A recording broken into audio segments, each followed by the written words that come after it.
pense qu'il n'y aura pas de révolution en France, parce que les forces révolutionnaires, en 89, elles faisaient la révolution, aujourd'hui elles partent à Londres. Ou à Pékin ou ailleurs. Donc la dynamique révolutionnaire ne peut plus être là, parce que l'individualisme... Donc les Français réussiront, j'ai pas de doute. La France ne peut réussir que si elle attire les Français pour qu'ils restent chez eux.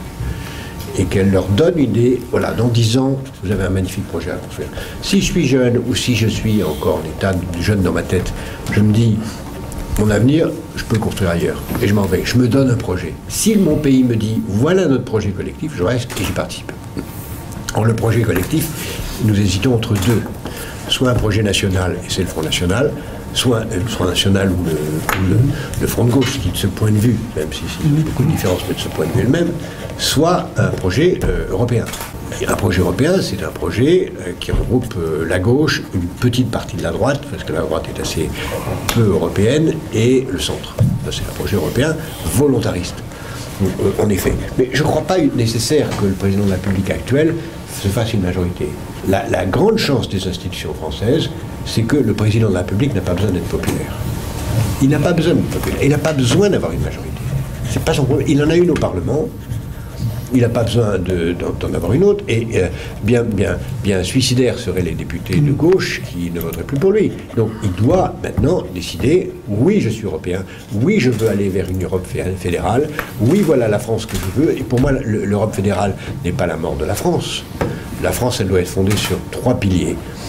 Une Europe fédérale, une francophonie fédérale, qui est pour moi la grande révolution qui montrerait que la France peut appartenir à 2 ensembles fédéraux différents. Une Europe fédérale, une francophonie fédérale et un modèle français qui soit un modèle de justice sociale et qui maintienne la qualité de la vie et la nature de l'état de droit que nous avons.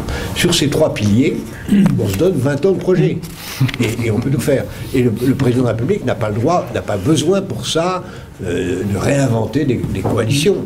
Il a la chance inouïe d'avoir 3 ans devant lui encore.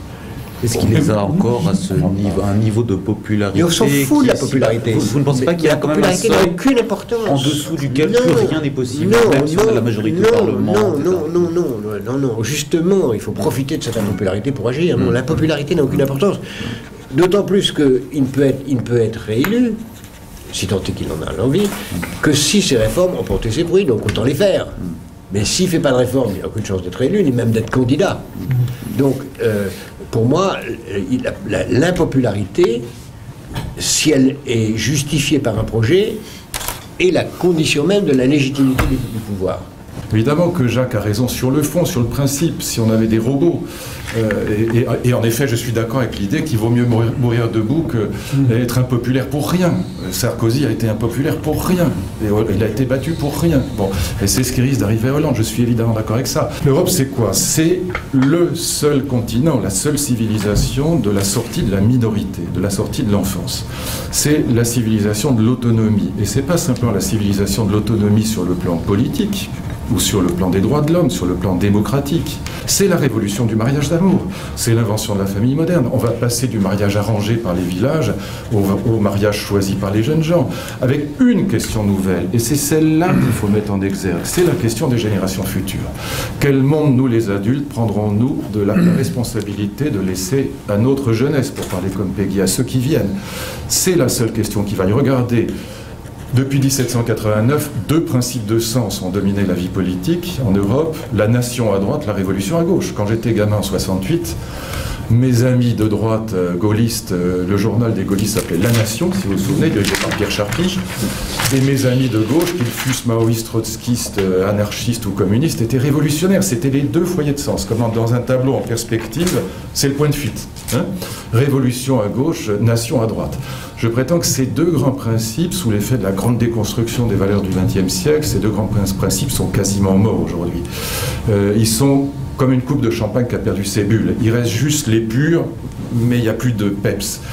Et ce qui vient à la place, c'est quel monde allons-nous laisser à ceux qui viennent? C'est-à-dire à l'humanité qui vient, c'est-à-dire à notre jeunesse, à nos enfants, aux seuls êtres pour lesquels nous sommes capables encore de faire des sacrifices et de remettre du long terme dans une société qui est bouffée par le court terme. C'est pas la question de l'environnement, c'est la question aussi, bien sûr, de l'environnement, mais c'est la question de la dette. Est-ce qu'on va leur laisser une ardoise?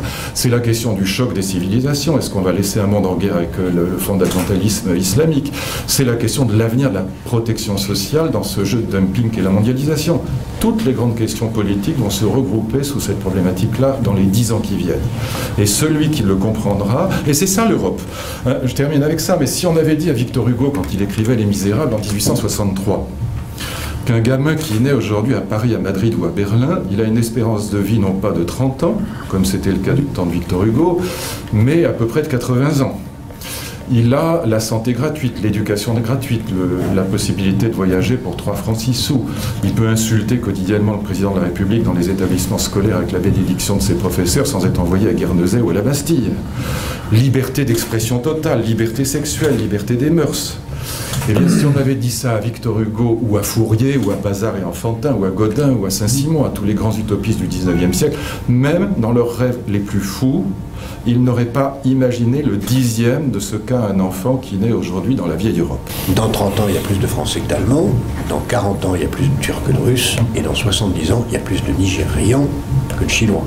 Nous serons 720 millions minimum et peut-être 1,2 milliard de gens à parler français en première langue. Nous sommes la seule langue dont le nombre de locuteurs va tripler. Et c'est pas du tout anecdotique ni culturel, c'est économiquement majeur. D'abord parce que les industries de la culture vont être fondamentales, ensuite parce que les industries de l'audiovisuel vont être évidemment fondamentales, ensuite parce que Internet va faire qu'on va pouvoir faire à distance des métiers et que le fait de les faire dans une langue est déterminant. On pourra faire tous les métiers d'ingénierie, de toute nature en français. Et donc, il y a un potentiel d'intégration économique autour de la langue absolument majeur. Nous avons pas seulement la France, mais il y a la Suisse, il y a le Canada, il y a le Vietnam, il y a Israël, il y a le Liban, il y a un nombre de pays francophones absolument gigantesque. Il y a une évidence du français et qui suppose de sortir des structures actuelles et d'avoir un parlement de la francophonie, un exécutif, un budget, une volonté d'intégration, une stratégie sur la langue, sur la culture, sur les industries de l'audiovisuel.